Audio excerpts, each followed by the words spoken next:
It's time for Mac Geek Gab, and listener JMM brings us our quick tip of the week with, hey, you fellow geeks, I just discovered that one of the recent iOS updates, the Files app, now lets you scan documents with a long press. All you have to do is long press the Files app icon. A menu pops up with the option to scan right at the top. So you can scan your document right then and there. No need to open the app and dig through menus anymore. More tips like this, plus your questions answered today on Mac Geek Gab number 1074 for Monday, January 27th, 2025.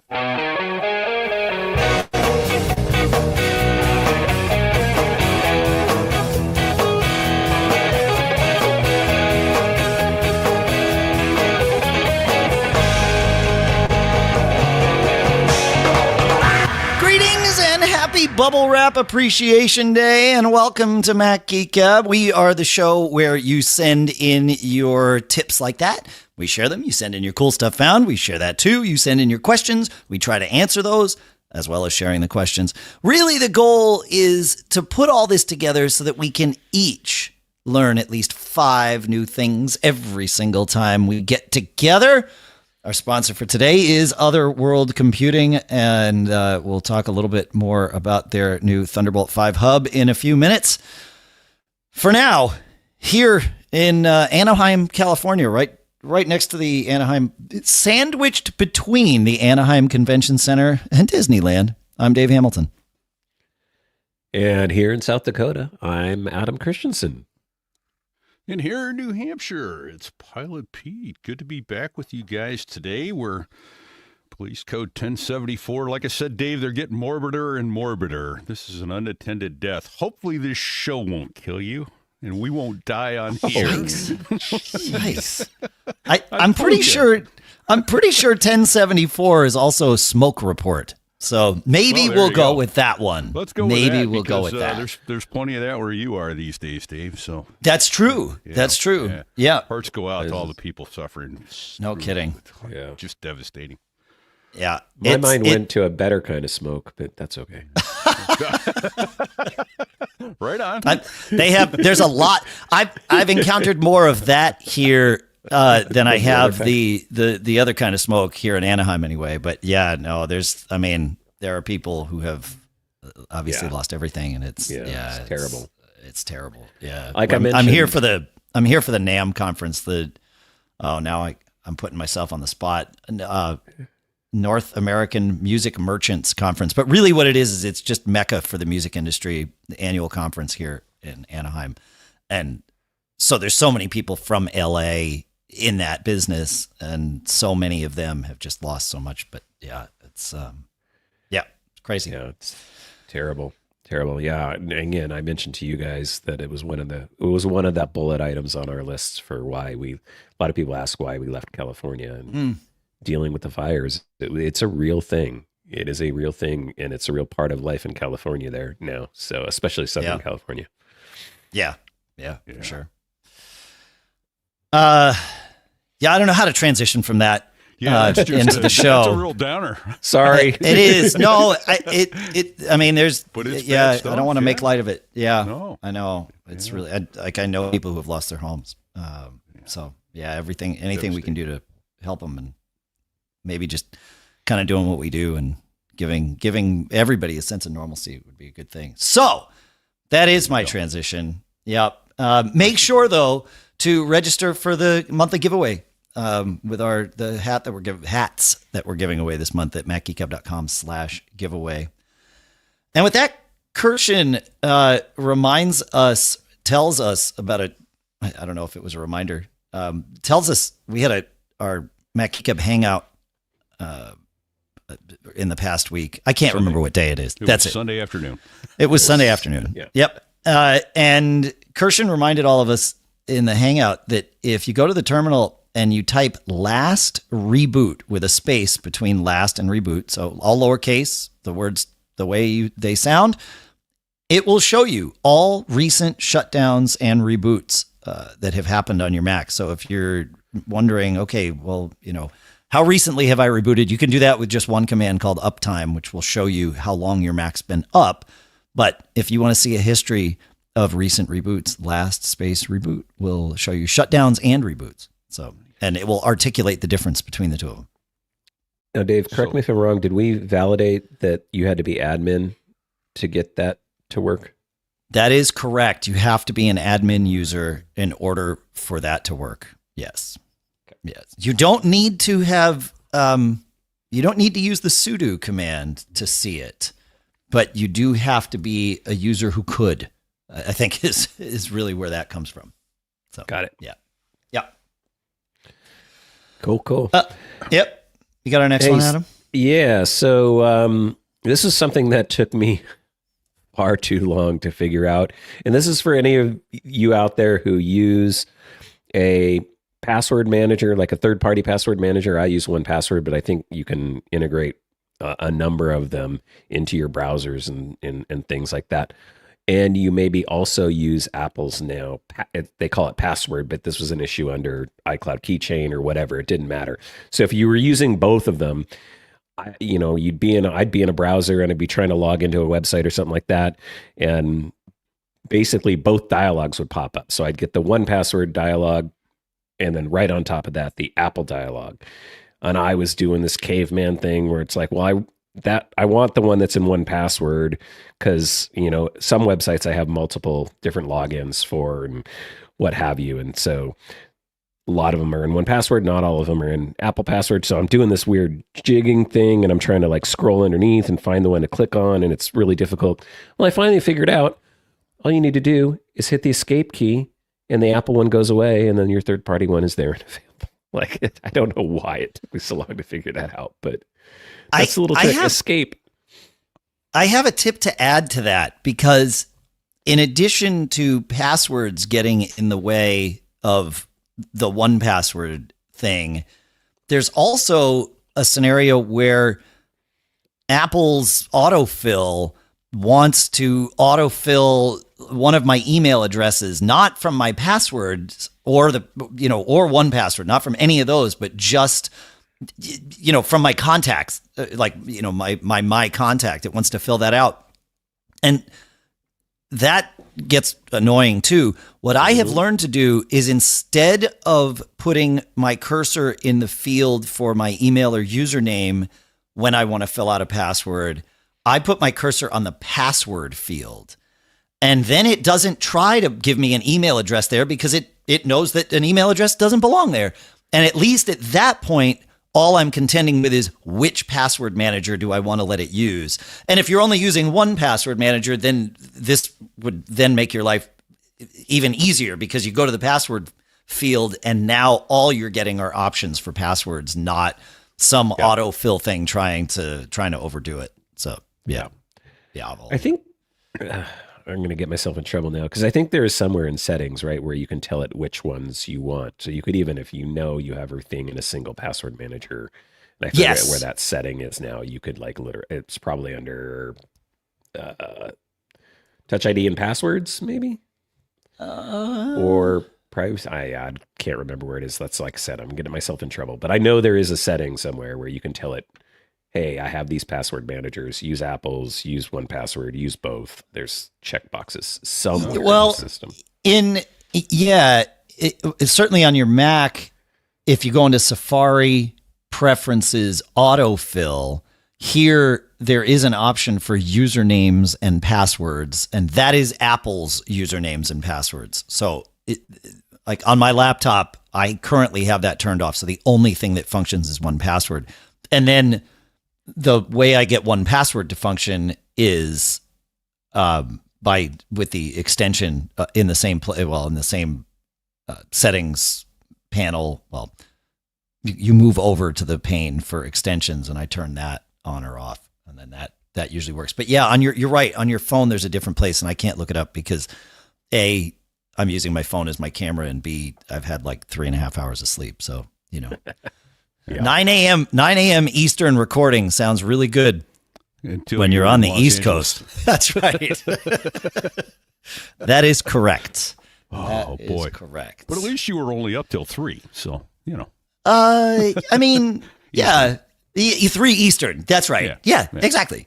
Right. So. Yeah. That's kind of how it works with these things. So it's okay. real quick, before we move on to the next tip, then I want you both to look into the future and tell me, will passwords, Apple's built-in, ever Sherlock 1Password? Because I'd love to wean off 1Password, but secure notes and identities and credit cards and all that are so convenient in 1Password. Well, so a lot of that has already been, to use the term Sherlocked, a lot of that already is in Apple passwords, right? Oh, you I just have haven't played with it enough then. All right. Correct. Your credit cards for sure are in there, and those fill very well. Notes, you would have, if you want secure notes, you'd have to use the Notes app for that. Yeah. But in terms of most of the stuff that 1Password does, Apple Passwords has it. The identities thing is probably the one that that I don't think, 'cause like I have there's an analog for. Photos of my driver's license attached to identities and my passport and all that in there, so that. I mean, you could do that in a note, right? Yeah, fair enough. There's you could certainly approximate that, and I know plenty of people who have. So, and I think keeping a copy of your passport, a picture of your passport, and a picture of your driver's license on some device, some system that is synced with your phone, so that you just always have access to it. I can't imagine it would ever be a bad thing. It might not save you the way you'd want it to save you if you forgot the actual document, but I can't imagine it would be a bad thing to be able to show that and say, well, here's this.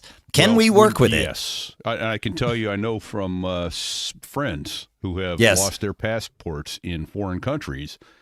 Those that did not have any documentation as to who they were in a real bad sandwich. And those who had a photo of it were at least able to demonstrate to the consulate, really, my picture, that's me.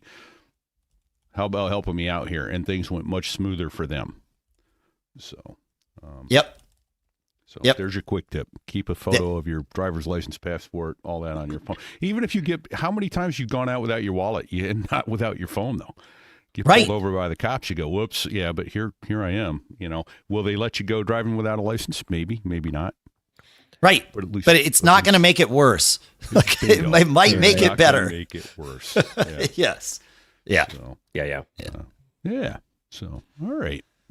So, I want to go on to our next quick tip, and that last week I was trying to fill in or create a new account, and it wanted a password. And it let me cut and paste because I was using 1Password, and I had this really long, complicated, random password generated, good to go.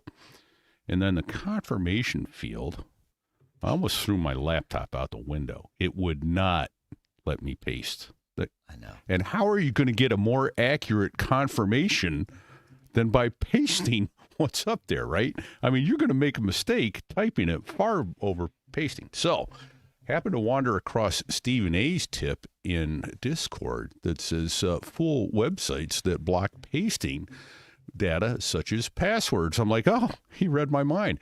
And I don't, can we put the photo of that in the, or the screenshot of that in the show notes, Dave? Is there a way to do that? No, but if Stephen posts it in Discord, we can, we can link to it, correct? We'll link to that then. So he uses Keyboard Maestro to type a data field, type into a data field, which was brilliant. So what you do is you paste, your password into that. It comes up and says, hey, what do you want to put in there? And you paste it into that field, and Keyboard Maestro then types what you've pasted into that field. And then Porthos John goes, oh, you can also do it with a shortcut and AppleScript. So that's also in that same theme. Me being, I don't know, belt and suspenders kind of guy, I created the shortcut, and I also created the Keyboard Maestro because with Keyboard Maestro, I think I did comma V as the keystroke to pull it up, and Option Command V for the shortcut to get it to come up, because Command V is paste, right? So Option Command V is the shortcut version, and Keyboard Maestro is comma V to get it to come up. So I I have an addendum or perhaps an enhancement of this. Right on. Instead of having it ask me for what text I want it to type as opposed to paste, I have it do it. I have a similar keystroke that takes whatever is on the clipboard and types it out into the text field. So it's already right there. I do too. That's what that does for you. I forgot. My bad. It's there you already go. in there that way. Yeah, okay. So. Got it. All right. Yep. So I'm so new to it. I haven't figured it out yet that's what I'm actually doing. I think it's my story. I have memory of this being a default macro in Keyboard Maestro when I first got it. This whole type clipboard thing was an example macro in there. I don't have recollection of creating it, but it's certainly there, and it's called type clipboard. But maybe I created it. I don't know. What I've had 3.5 hours of sleep. Don't listen to me, says the podcaster. Please listen to me. Please subscribe. Right on. Yeah, but yeah, that the other thing that sometimes works if Command V won't let you paste in those fields is right click in the field or control click in the field and choose from the drop down paste. That will sometimes work in those scenarios too. Yes. So, yeah. Cool. Moving on. Yeah, Gary has a great tip for us. He said, I hadn't ever thought about it before last night, but I was recording some video of my buddy's band performance. I set my iPhone 16 Pro Max on a tripod and stepped out of the way. I knew which songs to record. As I was about 20 feet away, it came to mind I'd heard something about using Apple Watch to control the camera app. So I scrolled through the apps on my Apple Watch, and lo and behold, I found it. I was able to start and stop the recording, switch between front and back cameras, and I was seeing what the camera was seeing. How cool is that? And I would say that is very cool. This is a feature that I have actually personally used as well from time to time. And it's great. It's easy. It's one of those ones that I think is kind of a little bit easy to forget about. When I usually remember it is when same situation. I'm out with my family. There's no one around to ask to take a photo of us. And I want to prop up the thing or find a tripod or whatever. And then you can bring that up and, stealthily, with your arm down, just tap the little button on your Apple Watch and take the picture rather than having to do the whole timed thing where you're trying to hit the button and run around and get set up. 3-second default. Yeah. When you hit the button, it gives you 3 seconds to drop your arm. Yeah. Or get into I your think you muscle can set it up pose. different ways. Yeah. Yeah. But Yeah, it's that's right. It's super handy. And then you can make sure your shot's framed and the way you want it. And you're not having to be looking back and forth, Yeah. So it's kind of nice. That's great. Nice. Although I will say, I've tried to use it recently, and the trigger still works, but I am not seeing the picture on my Apple Watch, and I don't know why. But Really? yeah. Huh. 2 or 3 times lately, so I'm going to have to troubleshoot that a little bit and see what's up. Yeah. So, good. Well, if you know, feedback at macgeekgab.com. Hold on. That's a great idea. Send it to feedback at macgeekgab.com if you've got that answer. Easy for you to say. It's feedback at macgeekgab.com. So Fair enough. Yeah. Yep. So, all right. How about I take us to JEhndal and Let's go. His method. This was cool. I can't tell you. I've got a 64 gig iPad, and when I go on the road and I have a lot of movies on it and stuff like that, because on a 14-hour flight, there's times when you go in the back for several hours, watch a TV series, watch a movie, something like that, and when it comes time to update some of the software, it goes, oh, no, you don't have enough space. Not for you. And I'm deleting pictures and movies and stuff like that, defeating the purpose. Brilliant idea, JEhndal puts in the quick tips this week. Says, use a cable for software updates on iOS and iPadOS if the space is a problem. I wanted to update my iPad Air 5th generation M1 to iPadOS 18.2 to get all the new goodies. but the iPad informed me I did not have enough space to upgrade. I had about 12 gigabytes available out of 64. I connected the iPad to my M1 Mac Mini, and when it appeared in the Finder sidebar, I clicked on it and selected Update. After some security verifications on the iPad, my Mac downloaded the iPad software, unlocked it, and then sent the upgrade to the iPad. I've used this technique in the past with my iPhone as well. I thought this tip might be useful to others as well, as the Apple Intelligence upgrades keep coming and there's never enough RAM. Well, it's never enough storage, but Well, yes. Storage, yeah. But yeah.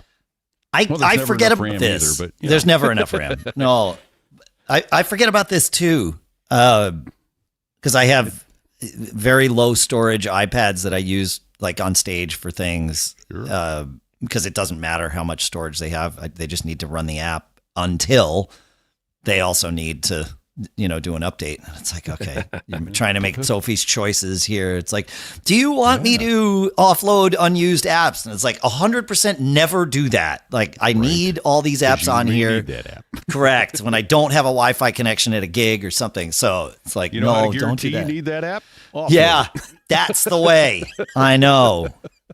Yeah, when they first rolled that feature out, it was on by default, and I get to a gig, and I'm like, oh, great, I just use the Allen and Heath. Wait, why is it not here? Where did it go? Yeah, or maybe today not. Yeah, exactly. Yeah. So. But the other advantage to that, I think, is it's a quick way to get a hardcore backup to your Mac. So if things go hinky, you've got a good backup of it right there without having to use Wi-Fi to restore. So, Yep. That's fair.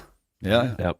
My only recommendation on doing those backups is if you want your health data and your password data and all that stuff also backed up, make sure you turn on the encryption and put your encryption password key in your password manager so you have it next time you need to grab that. Yes. That's a great tip. It is without your backups being encrypted, your health data does not get backed up. Yep. Yep. I forgot about that. That's a great point. Oh, Yep. Just be careful. Yep. Don't get caught. All right. Scott has a follow-up for us, a little follow-up tip. He says, gents, in episode 1073, Pete mentioned the silence unknown callers function. It is, as he said, buried deep in the settings. He said there's a better way to get to it. I created 2 simple shortcuts labeled block unknown callers and allow unknown callers. They are simple one-step shortcuts. I added a second step with a notification saying it is now on or off, and he sent us a screenshot of that I think we'll probably link to, I would assume. Why is this better? Easy. Rather than digging into settings, if I want to allow unknown callers, like I'm anticipating a callback from someone not in my contacts, I just use the S lady to say, S lady, allow unknown callers. That's it. No need to search, find, scroll, or tap. I use it a lot, and once you've installed it, I'm sure you will too. Huh. Yeah. yeah. All right. I like that. Nice. Yeah. Yeah, for sure. One last quick tip, I believe, from Ferrers here. This also came from our Hangout discussion that we had. If you are using a mouse that does not allow horizontal scroll, many mice have vertical scroll wheels. Nowadays, a lot of mice have horizontal scroll, but not all. And so if you're like me and you have a mouse that does not do horizontal scroll, if you hold down the shift key and do the vertical scroll, guess what happens? You now have horizontal scroll. I had no idea about this. It's life-changing for me in the studio. I don't know why I still use an old mouse. That it's just how things are up there. And but there's times when I need to do horizontal scroll. It's such part and parcel of how our Mac's user interface works these days that you need to do that. And so, Right. yeah. So thank you to Ferrers for solving that problem for me and maybe for some of us out there. I went trackpad and I never went back. I'm surprised that I haven't in the studio. I'm trackpad at my desk in the office. I'm obviously trackpad on my laptop because that's what's right there. And I have a first gen Magic Trackpad, the one where you have to replace the batteries. And I have one of those, within arm's reach of me in the studio. And for whatever reason, I just haven't worked it into my podcast workflow up there, which is ridiculous. But it's. There's controversy. I play on a Minecraft server with some friends, and there's two of us on that server who are Mac users and trackpad users, and we play Minecraft with the trackpad, and the rest of the group is just horrified. Absolutely horrified. Because you're not using a mouse? Is that what they're horrified about? It's probably not the best input for games and gaming. Yes, got it. You have a multi-button gaming mouse or something like that. There's much more functionality. You can do things a lot faster. You can assign, things to auto switch. It is arguably a better way to play Minecraft. But we're just trackpad people, and it's you're trackpad people. Yeah, but that's what we play. Yes. Well, certainly in an audio studio environment, the trackpad is so much better than a mouse because of all the horizontal scrolling that happens that it's utterly ridiculous that I'm not using the trackpad in the studio. Oh, yeah. Zipping through the timeline. I use it for expanding and collapsing the timeline. Pinching. Yeah. How I have lived without horizontal scroll or knowing how to do horizontal scroll is also just flabbergasting to me. But it is, it's just... I don't know. Yeah, our minds are weird, right? This reminds me of a scenario that I encountered many times when I was consulting. I had probably hundreds of clients throughout the city of Austin, certainly when I was down there. And occasionally I'd be driving somewhere or someone would call and be like, oh, I'm having a problem. Okay, tell me what you're having. I can't remember what my password is for this thing. Do you happen to remember? And what I learned was in the moment that they asked me the question, I was like, I don't know.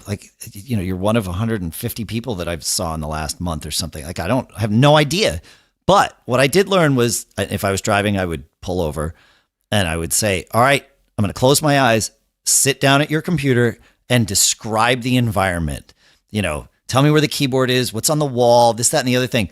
And as soon as I got a visual memory of their environment, I'd be like, oh, wait, I know what your password is. Yeah, okay. We're good to go. So our minds are weird. Go. Yeah. Minds are weird. Find it in that Rolodex, man. Yeah, that's right. Yeah. Yeah. The mental triggers. Yeah. Yep. Yeah. I don't know where I was going with that. So just, yep. Well, how about I take us to this week's Don't Get Caught segment? I like it. Let's go. All right. So, Ron writes in, and he's talking about a situation that happened to him. And I think this is more of a workaround than anything else, but here's what he wrote. Since installing Sequoia, I've noticed that passwords has become extremely problematic when I use autofill or attempt to change a login password. It's been an annoyance, but not severe enough to warrant immediate action. However, since Sequoia, it appears to be aggressively blocking the suggestions provided by 1Password. Even when I accessed the 1Password suggestions, I was unable to save the changes I made in the 1Password save dialog box. My 1Password extension was functioning correctly, but I simply couldn't save anything. Since I generally rely on 1Password as my primary password keeper, I decided to reach out to them for assistance. They promptly responded within 24 hours and suggested that I disable autofill for the usernames and passwords in the settings. Since implementing this change, everything has been working flawlessly. It seems that there has been a conflict between the two password apps since passwords was introduced. I thought I'd share the solution in case anyone else is experiencing a similar issue. So yeah, he'd change it and go back, and it wasn't saved. And by disabling autofill, I am assuming, and I might be misassuming or misinterpreting this, that he disabled the passwords, not one Apple passwords autofill, not the 1Password autofill, which is the setting that we happened to mention earlier, right? In Safari, the autofill settings. Yeah, that would make sense. That's why I did that on my laptop too. because I was just sick of it getting in the way. But yeah. I've thought about moving everything away from 1Password, but yeah. Safari autofill can be somewhat problematic. The thing we run into a lot just with, where I work for an e-commerce company, and we have a lot of instances sometimes when autofill will just like freak out and put autofill garbage in the wrong field. And some of that is web developer problems because it's looking for specific like classes or IDs on fields and things like that to kind of indicate or what kind of field it is.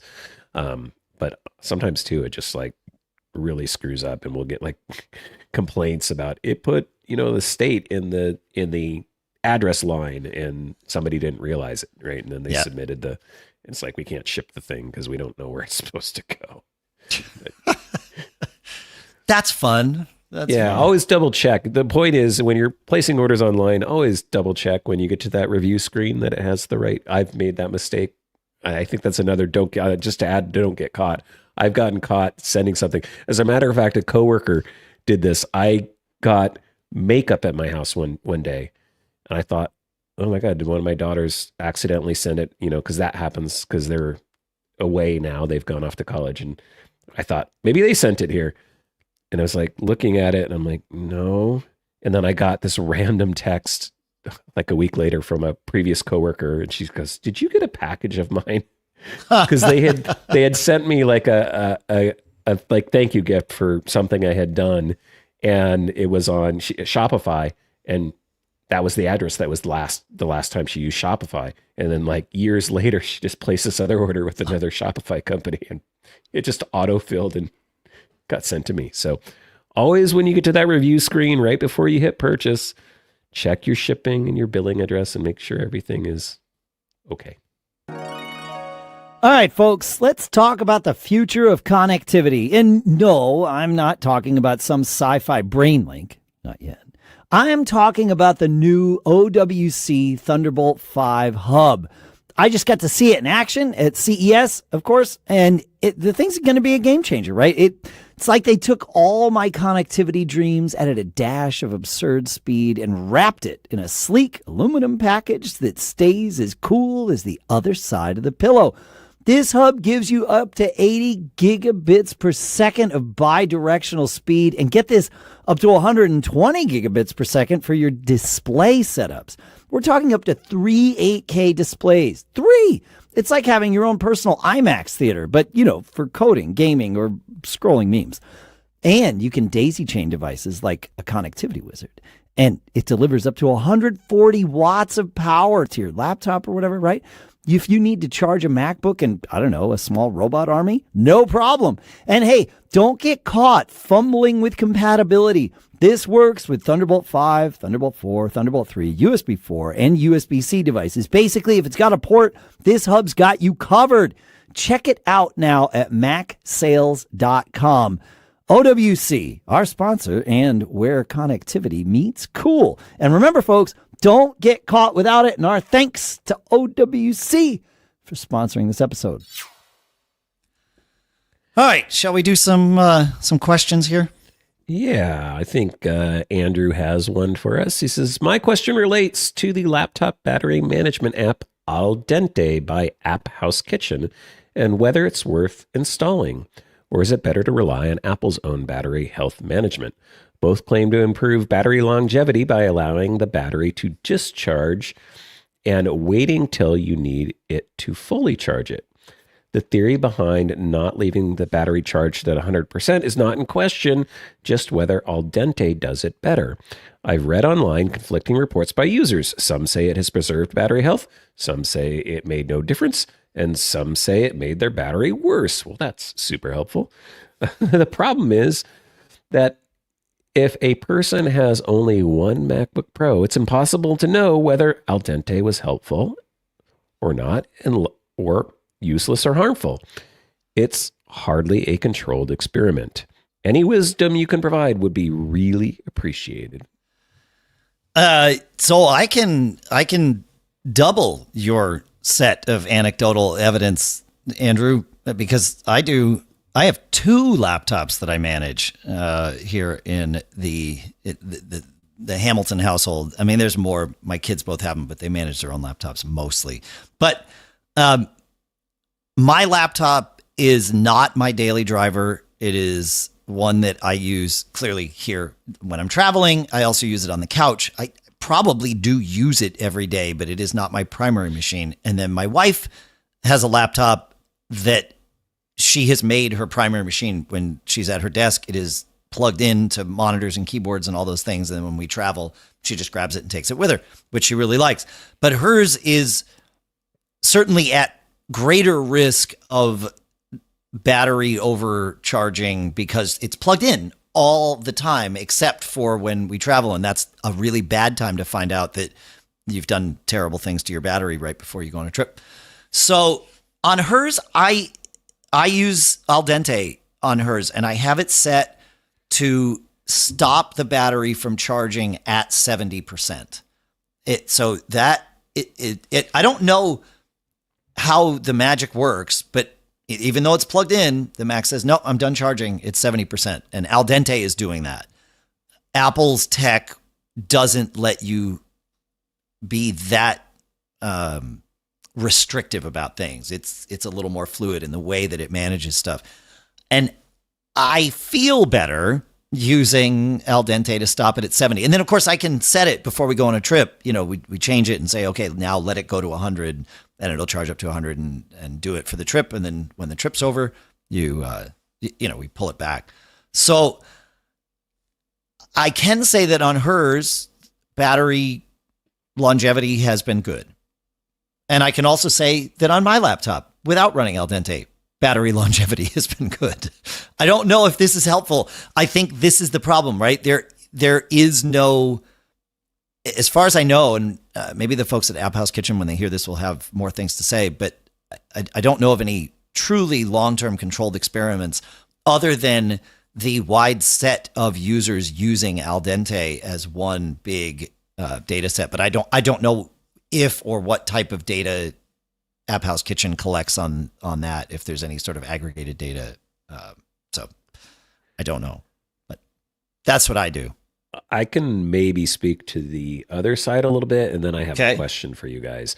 So I can tell you that I basically use my laptop like a desktop, and it's I mentioned it's an old Intel machine, 2019 MacBook Pro, I think.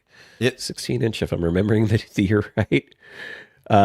But I leave mine plugged in all the time, and I can tell you my battery life has been obliterated, basically. So it's a 16-inch 2019 MacBook Pro. Now, here's my question, because I went to check battery health, and Apple says it's normal. It's definitely not normal. Like, if I unplug that thing, it will last. I'm lucky if I get an hour out of it, probably an hour and a half. Yeah. And I'm not doing anything heavy. I'm not, it's like, so I know it needs a new battery. I mean, age of it also, it just needs a new battery. It's freaking 2019 machine, right? Yeah, right. But the battery's been destroyed for a long time. So I always use it plugged in, so it doesn't matter. So I can say that. My question is the Apple's battery management, because I went into the battery settings, I looked at options. I don't see that I have any option to limit. Is it just automatic, supposedly, that Apple's managing your battery life, and that's why we need a tool like Al Dente?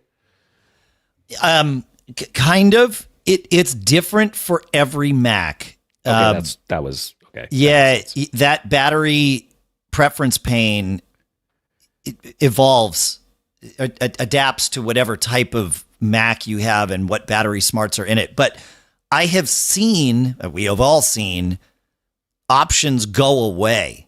Like, you might, when that 2019 came out, you may have had more granular options in whatever, energy saver or whatever it was called at the time. But the predecessor of that preference pane probably had more granular options for you when you got that Mac than it does today in Sequoia. Like, if you go back to the macOS 15, if you go back to whatever version of macOS, they probably have different options. However, go ahead. I may have found it. I think it's a buried thing. I just found it. I don't know great. Why? So that little battery health thing that says normal, next to it is the little eye icon. I clicked that, and I get additional options, and it says battery condition, and then it says optimized battery charging, which is on, manage battery longevity, which is on. So there you go. Okay, so see, on mine, I don't get manage battery longevity. I get battery condition, maximum capacity, which mine is telling me is 90%, which isn't terrible, but not great. And I get optimized battery charging if I want that. And then that's that. So, Yep. Yeah. So it is a little bit different, but yeah, it's hidden under that little normal. I hate the new system settings. They're just so terrible. I would be curious because optimized battery charging is it's sort of one size fits all switch to do effectively the same thing that Al Dente does at a much more controlled and granular level. I would be curious. So that what that does, the optimized battery charging apples, is it gets you to 80% and then waits until it decides you need to charge up to 100 before you're ready to go for the day. Mm-hmm. And it presumably uses some sort of, historical data about your usage of your Mac to make that decision. All this makes sense. What I'm curious is for someone like you, Adam, that has a machine that's plugged in all of the time, how frequently does it go to 100%? Is it still going like once a day, like our phones would, right? Our phones get to 80% overnight if we have optimized charging on. And then, an hour before we are going to wake up, it tops us off to 100 and we're off to the races. That makes sense for a phone where you're actually using it on battery every day. But if your computer is not being used on battery every day, does it know to only maybe go up to 100 once a week? Somebody out there knows this answer, right? Well, and that would be helpful to know. I can tell you in the last 24 hours, it was plugged in and at 100% battery from midnight till 3 a.m. or so. And then it started to go down. Oh no, that was yesterday afternoon. So at 12 noon yesterday, it was at 100% plugged in and charging. Then it went down, and it was plugged in the entire time because it was sitting on a shelf plugged in. So then it looks like it let it drain down till about 6 p.m. Fascinating. And then it charged it back up. Likely because during the day, I'm not using it. I'm at work using my thing. Work laptop. And then I'm likely to come at night and start using it again. Right. So it's probably watched my pattern of usage and decided, because I think that's how that feature is supposed to work. It's supposed to. He might pick up and unplug his laptop at around 6 p.m. Or 7 p.m., 8 p.m. I'm going to charge it up, and then it'll be ready to go. The other thing I'll mention about that other setting that you said you don't have the managed battery longevity, that may come up as your laptop ages, I'm thinking, because that's the one where as your battery gets older, it will reduce the overall max capacity. So my battery will not actually charge to 100% of its full capacity. It starts lowering. So 100% is not 100%, which is probably also a condition of why it doesn't last as long as it's not using as much of the battery, right? Yeah. So interesting. Yeah. So I'd be curious what that graph looks like for someone who truly just leaves it plugged in all the time. And as I'm saying this, I realize, Dave, you could do that experiment with Lisa's computer, because what better computer to experiment with in your house than Lisa's? Can you spell divorce attorney? Yeah.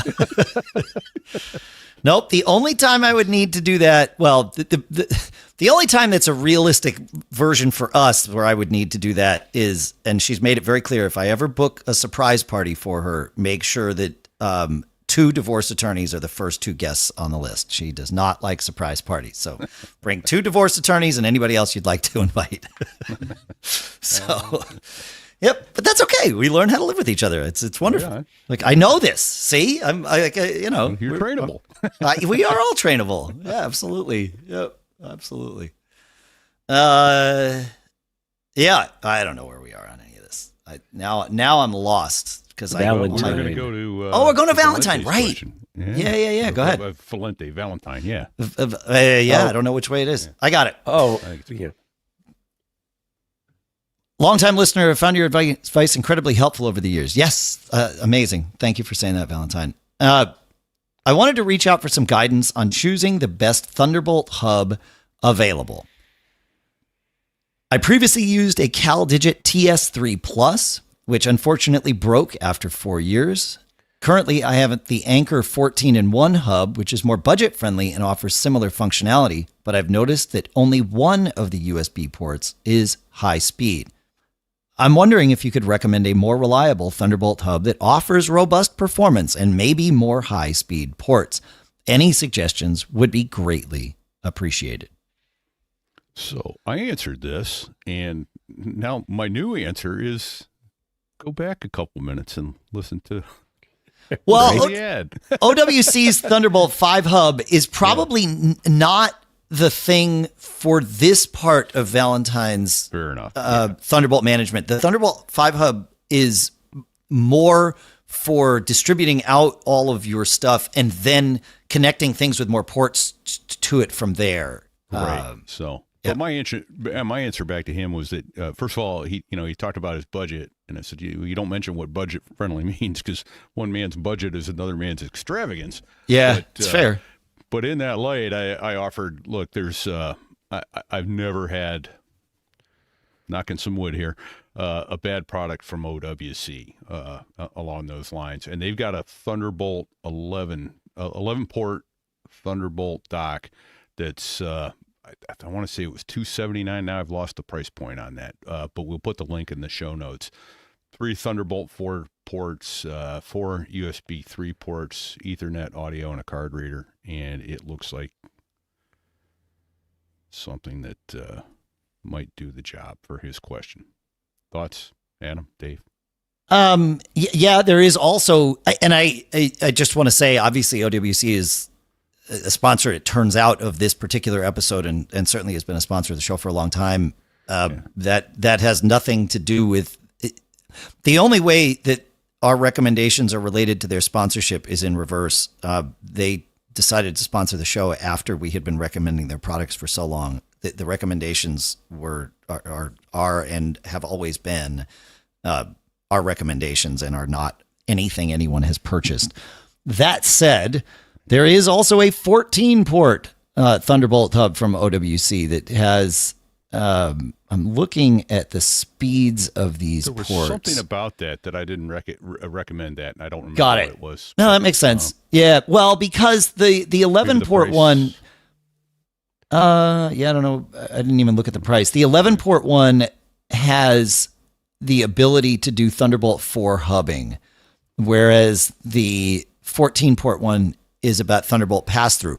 But again, if you don't need hubbing and yet you need more ports to do things with, and using the 14-port one as the end of the line might be what you want. You really, and this is why I love the dongle world that we get to live in now, where we each get to choose the dongle, and I realize that a Thunderbolt hub is sort of a fixed in place dongle, but it's a dongle nonetheless that we just hang off of our Mac.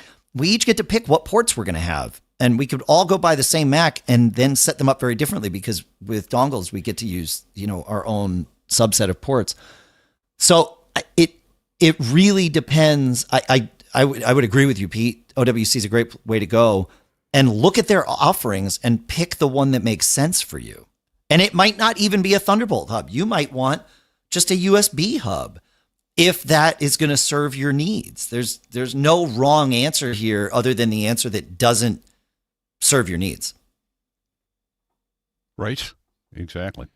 So, yeah, to that end, I might have something to add. And keep in mind, I am a huge fan of Anker. And I know he mentioned he had one of the versions of the Anker. I think he has the newer one. I have the Power Expand Elite 13-in-1 Thunderbolt 3 dock. And it's been mostly great. The one thing to consider about stuff like this is the orientation of the dock. So the OWC one is a nice long one that sits flat on the desk. This is one of the more vertical ones. And I don't know that I would ever go with a vertical dock again. And the reason why is the strain it puts on specifically Thunderbolt cables. So the cable comes out and then hangs straight down, which tends to want to pull the cable down. And so I've had issues where I bump the desk and it literally is enough. There's enough leverage on that because there's enough play. And one thing in the USB-C connector that I don't like is versus what we had with Firewire back in the day is there's a lot more play in that connector. So a lot of times it's just enough to just for a brief moment disconnect the connection, and then all things go haywire, and then everything kind of comes back. So I'm on a Zoom call and my video goes away, or I'm doing an audio thing and my mic goes away. Like it becomes super annoying. Luckily, OWC has a solution for that did help. They have these little, I forget what they're called. They're little stick-on, screw-in attachments that basically lock your USB-C cable in place. And so I bought those. They got a little 3M sticky on it. You put it around it. I'm trying to remember what they're called now. It's called the OWC Klingon, Klingon. Yes. Yeah. So that kind of solved the problem, but just something to consider when you're looking at orientation. I think the USB, obviously the wider way, I think they're a little more supported than the vertical way in terms of just wobble and wiggle and play. So that's interesting. I have a CalDigit dock somewhere in my setup that is built to be stood up vertically like you're describing. And I also have the Anchor one somewhere in my setup. I think I have that one of those in my office. And I also have found that same issue where they want to fall out sideways kind of. Yeah. But with the two that I have, you can lay the docks on their side. Yeah, I don't know. I think this one has, I've looked at it and you probably could, but I think it has cooling vents on either side of it. So I worry about, because it does get also super hot. That's the other thing that I often wondered if it was actually overheating, because it will get really, really warm. And I don't know if it has fans in it or not, which may be another thing to think about. Got it. So. Yeah. Got it. Yeah. Another solution is part of the issue is I have it right at the back of my desk because I have a standing desk thing, just one that sits on the top. So all the cables do hang all the way down. Basically, it can go all the way down to the floor. I bet you if I moved it over to, something where the cables went down but were still supported at the bottom, I could take some of that pressure off those cables too. So that makes sense. Yeah, that checks out. All right. Shall we? Yeah. I think, no. Let's do Phil. Okay. You want to read Phil, please, Adam? I know I'm jumping. I'm jumping around. Yeah. Let me make sure I don't know if I had that one queued up. Oh no, I did. Okay. Cool. Okay. Great. Yeah. Phil's asking about. It sounds like ad blockers. He says, which ad blocker do I use to replace Vinegar? So I guess he's using an ad blocker that's no longer supported or has run out of utility, whatever it might be. But he was using an ad blocker called Vinegar. What do we recommend as an ad blocker? So I answered that one, and I came up with a couple. There's uBlock Origin, which is for Mac OS only, and so all of our listeners can use that.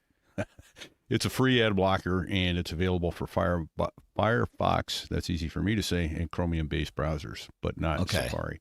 And for Safari, there's AdGuard. It blocks YouTube ads and other web ads without needing additional extensions. And as always, remember that ad blockers can break the site.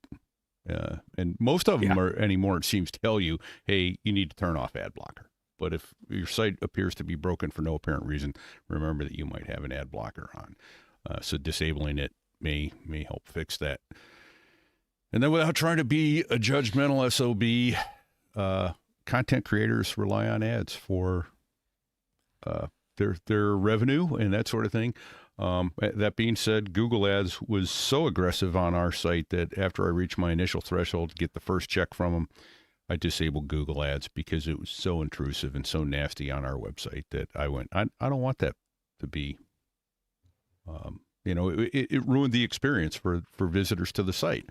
And so I disabled it. But I wouldn't blame Google Ads for that. I would blame All right, I would blame you. about that. In that you get to control how Google Ads displays on your site. Now, you were probably doing it with a WordPress plugin and left it to its default settings. Yep. And I 100% agree that is way more aggressive than anything I would ever want to see on a website. But you could use that plugin and temper it, but also you can just take the code and build it into your templates exactly where you want those ads to appear and do it in a way that, in my opinion, can be done tastefully. And so even as, someone who certainly made a good chunk of my living from display ads on the web for a very long time, the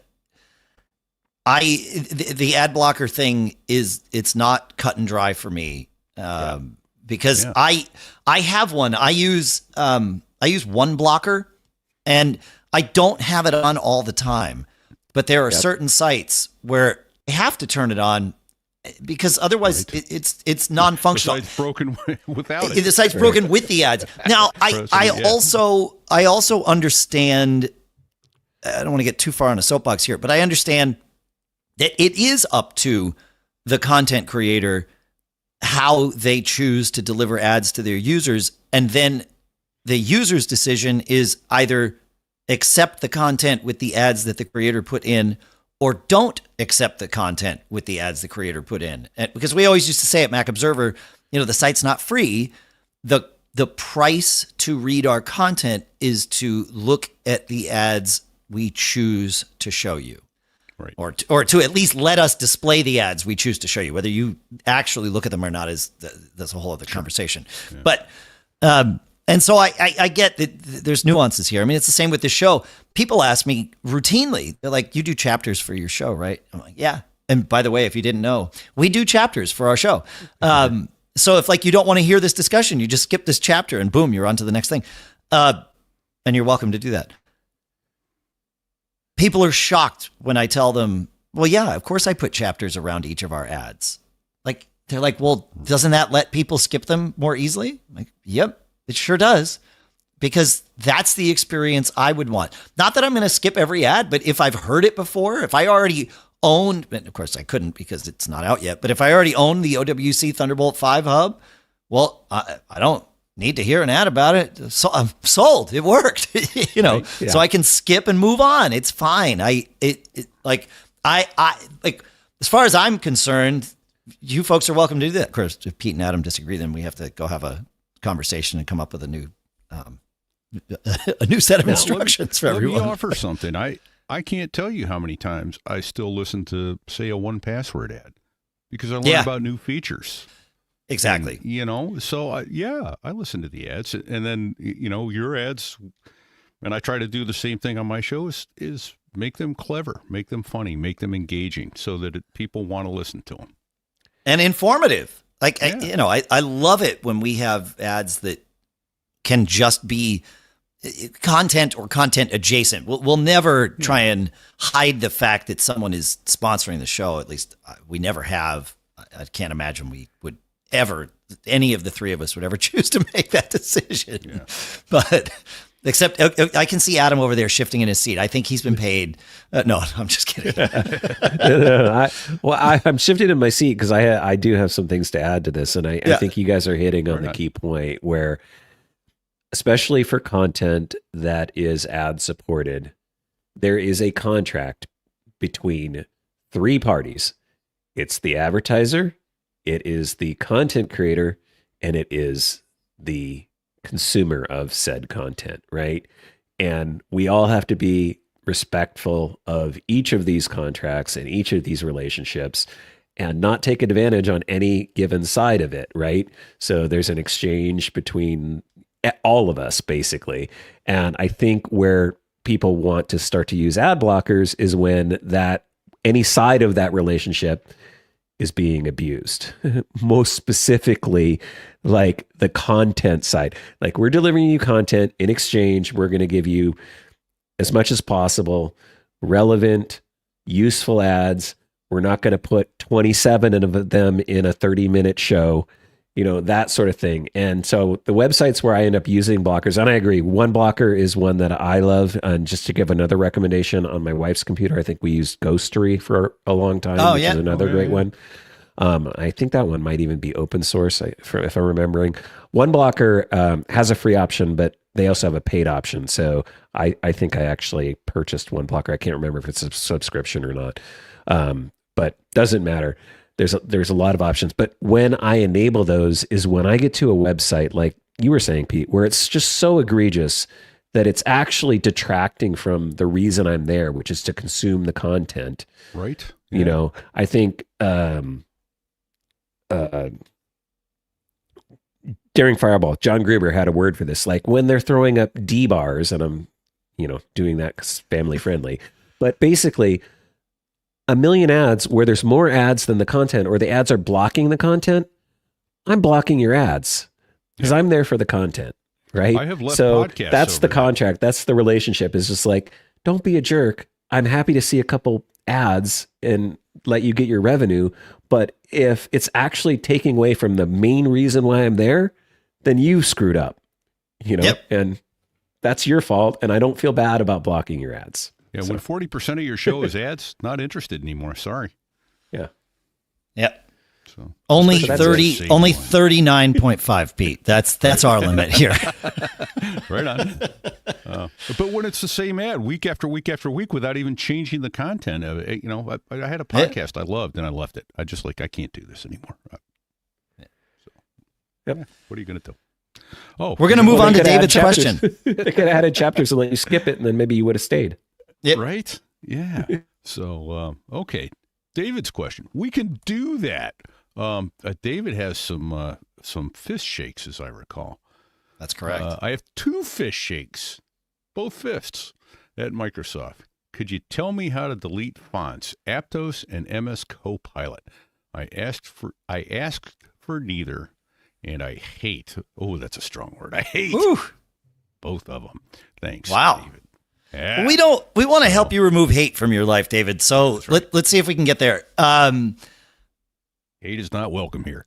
No, it really isn't. Yeah, but we're going to help you. So there is an app on your Mac called FontBook. I believe it's in applications utilities, but I candidly, I don't know. I just, fire a Spotlight and look for FontBook. Launch FontBook. Filter for the fonts in question. Or you can just scroll through the list and find them. It doesn't matter. Right click on the font there.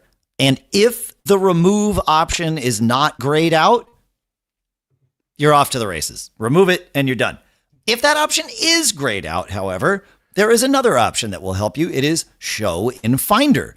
That will pull up the actual font file in the Finder, and you can delete from there. You might need to reboot your Mac afterwards, see if it just magically disappears from FontBook when you do that.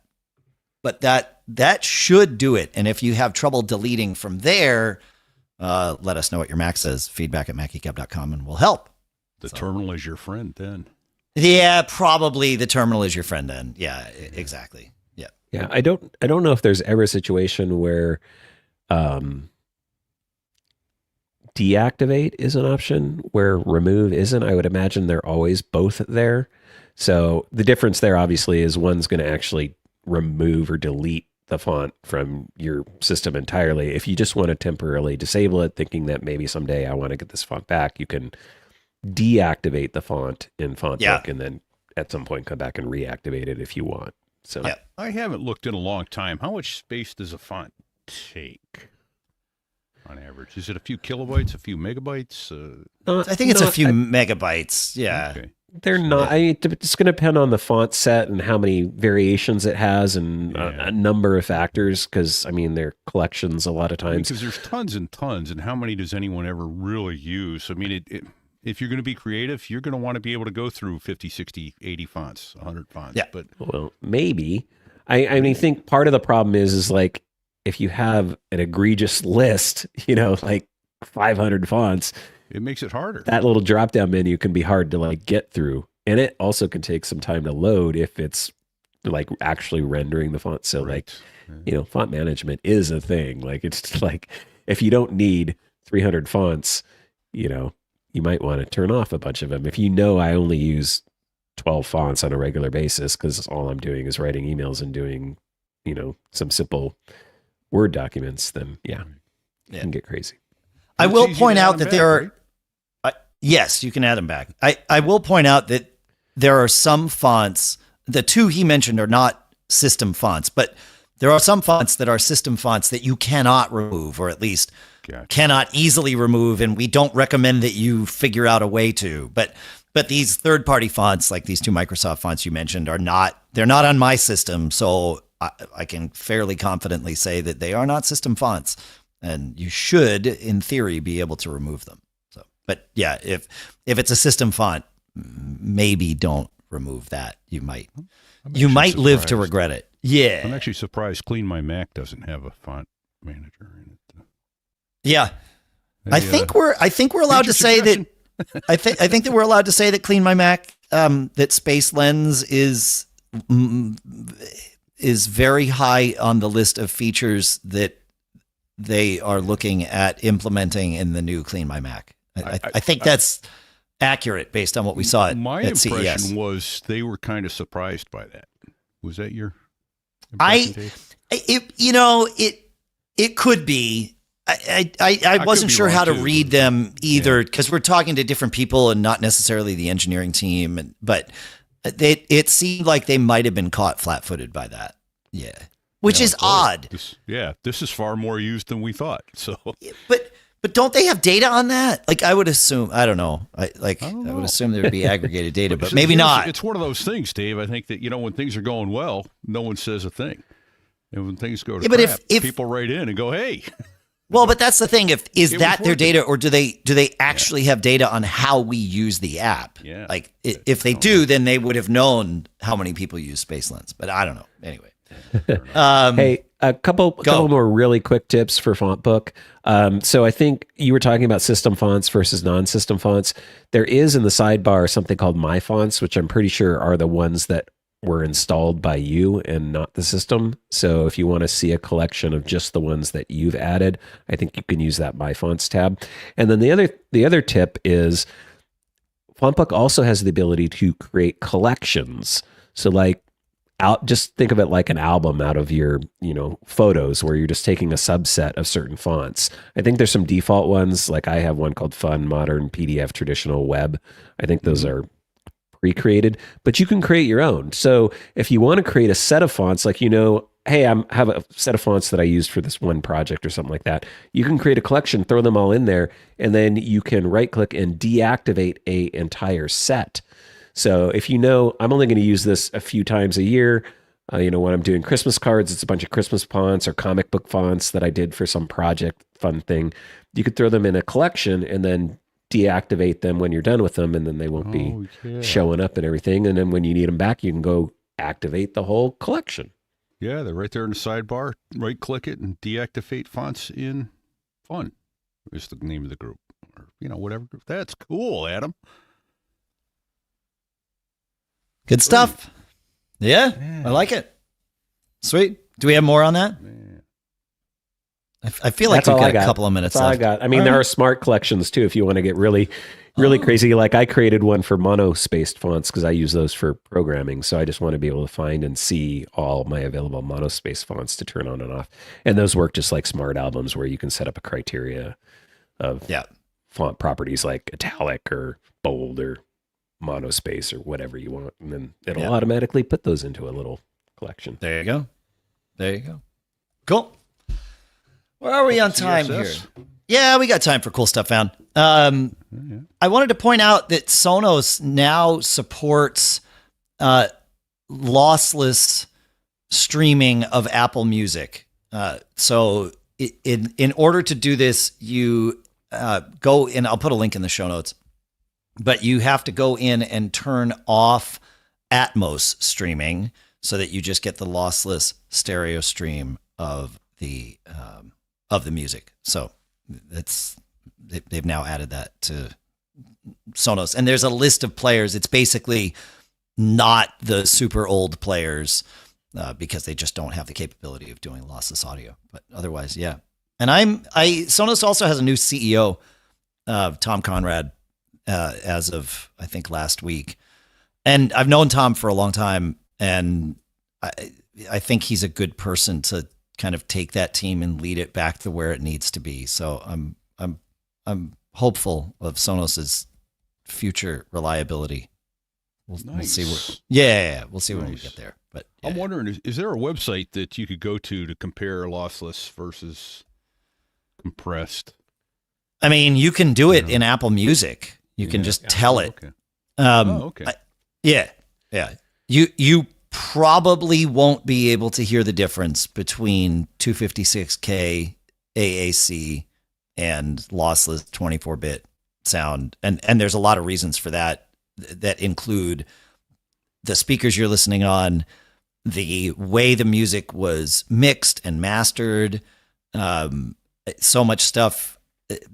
The way that it's mixed it is mixed because it is built to be streamed with compressed audio. So there's a whole lot of reasons that it's very, even for me, I've trained myself to hear the difference, but when I say that, I don't say it globally.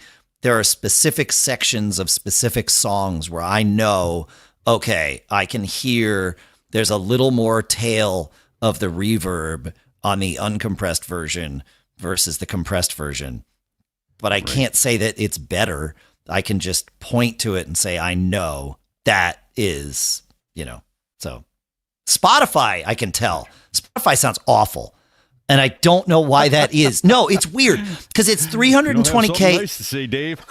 It's weird. No, it's bizarre. Like they've somehow gone out of their way to make it sound worse than it should because it's 320K MP3s, which should be undetectably different.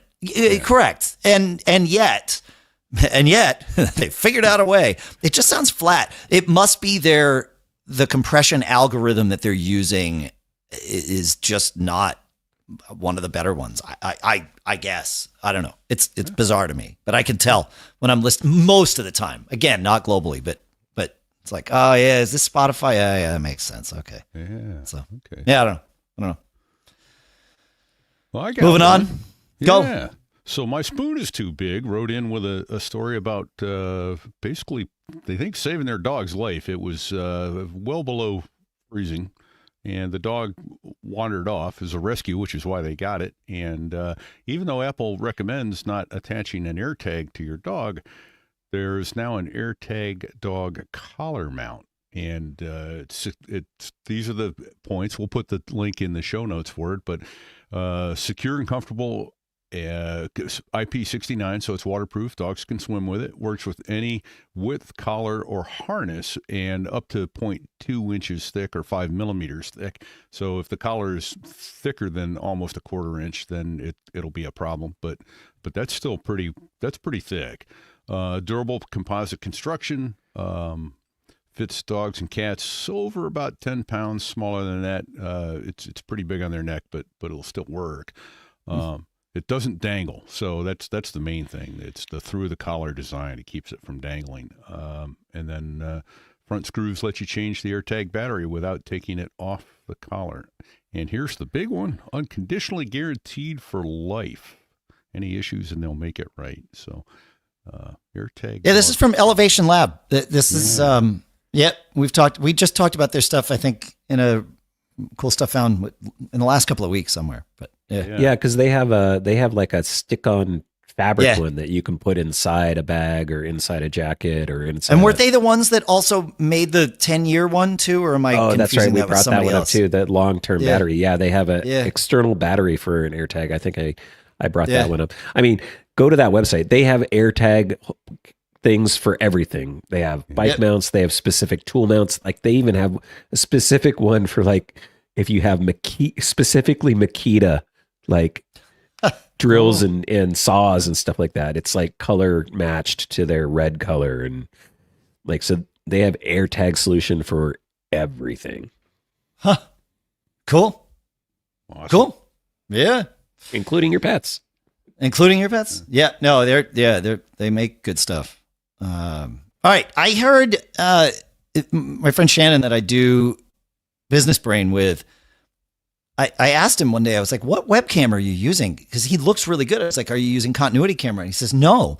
He said, I found this thing called the Insta360 Link camera. It's $180 at Amazon right now. And it's got smarts in it. They call it AI smarts. Okay, fine. But it will do the face tracking and all of that. The image quality of it was really impressive. I've been saying for years that really the best webcam you can buy is a used iPhone and use either continuity camera or reincubates camo or something. But this one seems to, I haven't used it personally other than with him to do shows, but it looks really good. It's a clear picture and it's a 4K camera. No, I don't know that matters for a lot of things right now, but yeah, I was impressed for $180. It's pretty good. It's cheaper than a phone. Exactly. This is that company that make really like high-end cameras and like action GoPro style cameras. I think the same company, right? I think you're right. So we're getting the benefits of that. Does it do that globe thing? Because people do that. I think they have that globe effect too, right?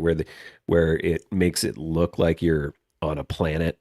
They have that effect, like that everybody does. Where you put it on a stick and yeah. He said he likes the software for it. I haven't dug deep into it, but yes, I think it has all those effects too. Yeah. So yeah. Like I know they have a professional like VR cameras that do like the full 60 like VR for like VR headsets and stuff like that. They're right. They look like a thing out of Star Wars, like one of those Star Wars droids with like cameras all the way around and stuff like that. Yeah. Cool company. Yeah. So it's not surprising they make a really good webcam. Yeah. Well, you're right. Now that you mention it, the fact that they have these higher end cameras means that they're able to spend, like Apple is able to spend more money on R&D than someone who is only making a $179 camera could. Right. And if they let that tech trickle down into all of their products, well, now that's why the iPhone is such a great web camera, because there's hundreds probably of millions of dollars put into the smarts in that camera. Yeah, it's hard to compete with that. Well, they care about the lenses and the optics, and so they're on that higher end of like, and all the computational photography, right? Like, so exactly, both of those things together. Yeah, exactly. Yeah. So very cool. All right. I think that's it. Yeah. I think we succeeded. At least I hope we succeeded. I hope we recorded this. This is a pretty good one. Did you hit the record button, Dave? No, I thought you were doing that, Pete. Oh, boy. It's okay. Boy. Dave's got the local recording. Oh, yeah. We have local recordings. That's right. Yes. Thank goodness for that. Thank goodness for all of you. Thanks for listening. Thanks for sending in all your stuff, as you always do. Thanks for being a part of the Mac Geek Gab community. It's really an amazing honor that we get to continue to do this week in and week out. So thank you for that. Thanks to CashFly for providing all the bandwidth to get the show from us to you. Make sure to check out the other podcasts that we do. Adam's got his debut film podcast, or the debut film podcast. It's not called his, it's called the. Pete's got So There I Was, and I've got Business Brain and Gig Gab, which is the latter being the reason that I'm out here in Anaheim at NAMM in the first place. So thanks for hanging out. And we'll see you next week. Next week's show will be released one day late. It's just because of our travel schedule. But it will be out. Tuesday the 4th is when it's coming. You got a mouse in your pocket? I'm not traveling. Maybe I do. I don't know. I haven't checked my pockets. I've been doing this show, so. But check your pockets, because if you have a mouse in your pocket, you don't get caught with that. That's bad. Maybe. I don't know. I've never had a mouse in my pocket. What do I know? Mice. A mouse. Nobody has mouse, Pete.